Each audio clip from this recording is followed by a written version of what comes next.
ہے جو اس وقت اللہ تھا وہ ابھی بھی اللہ ہے.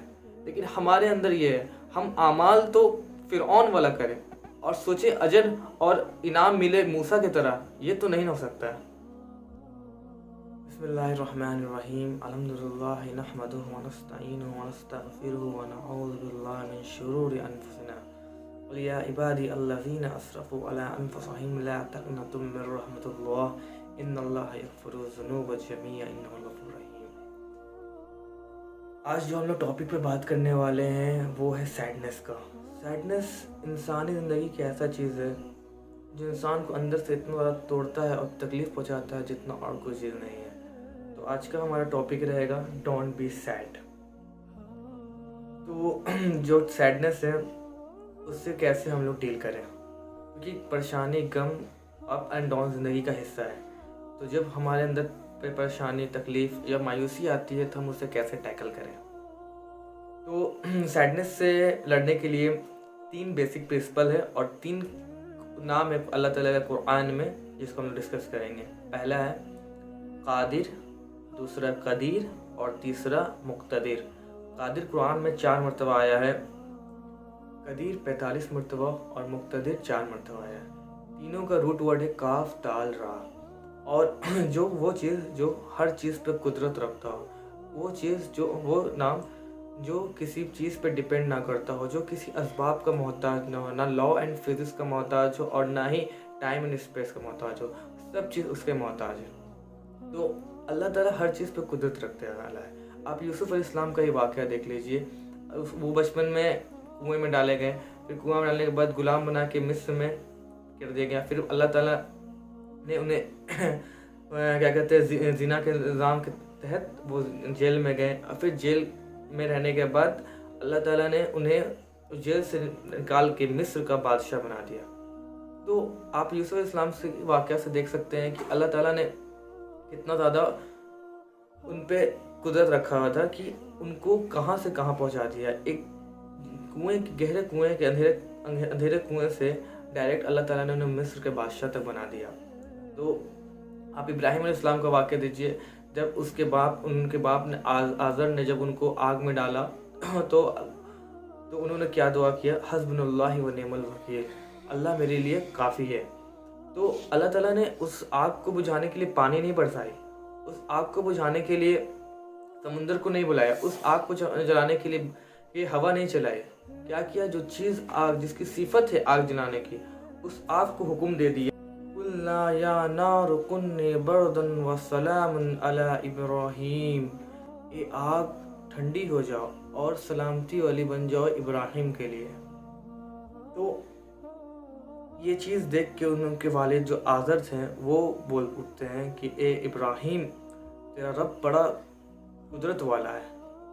اور ابراہیم علیہ السلام سے ایک روایت میں آتا ہے کہ پوچھا گیا کہ آپ کی زندگی کا سب سے بہترین مومنٹ کیا ہے, تو انہوں نے بتایا تھا کہ جب مجھے آگ میں ڈالا گیا, کیونکہ جب مجھے آگ میں ڈالا گیا تو اللہ تعالیٰ نے اسے آگ کو حکم دے دیا تھا کہ اے آگ تو سلامت والی بن جا ابراہیم کے لیے. وہ اتنی زیادہ نہ گرم تھی اور نہ زیادہ ٹھنڈی تھی, وہ سلامتی والی آگ تھی میرے لیے. اور جب ان کے باپ آزر نے بولا کہ جب دیکھا کہ یہ چیز آگ جل گئی ہے اور آگ نے رسی کو جلا دیا لیکن ابراہیم کا ایک بال تک نہ جلایا, تو اس کے باپ آزر نے کہا اے ابراہیم تیرا رب تو بڑا قدرت رکھنے والا ہے. تو کیا ہم لوگ کس چیز سے نا امید ہوتے ہیں؟ اللہ تو ہر چیز پہ قدرت رکھنے والا ہے, اللہ تو ہر چیز پہ غالب ہے. تو ہم نے بتایا کہ کیسے ابراہیم علیہ السلام اور یوسف علیہ السلام اللہ پہ یقین کیا اور یقین رکھا اور اللہ نے کیسے ان کی مدد فرمائی. تو 3 بیسک پرنسپل کے بارے میں بات کرنے والا تھا کہ پہلا تھا کہ اپنی نیت کو خالص رکھنا ہے, اپنی نیت کو پاک رکھنا ہے. اور دوسرا ہے کہ جو عمل کرے یا جو کسی کے کام آئے, جو کوئی بھی آپ ایسا عمل کرے چاہے وہ دنیا کے لیے انسانی عمل ہو, انسان کے سے ریلیٹڈ ہو یا اپنی عبادت سے ریلیٹڈ ہو, اس کا اجر صرف اللہ سے مانگے اور اس کا اجر صرف اللہ سے امید رکھے اور وہ عمل صرف اللہ کے لیے کریں, واحد اللہ کے لیے کریں. تو اس بات پہ اجر والے بات پہ ایک واقعہ مجھے یاد آ گیا. ایک بڑا خوبصورت واقعہ ہے 9 ہجری کا. ایک شخص تھے ابو بکر ابن باقر رحمہ اللہ. وہ he was not so rich, وہ اتنے امیر نہیں تھے.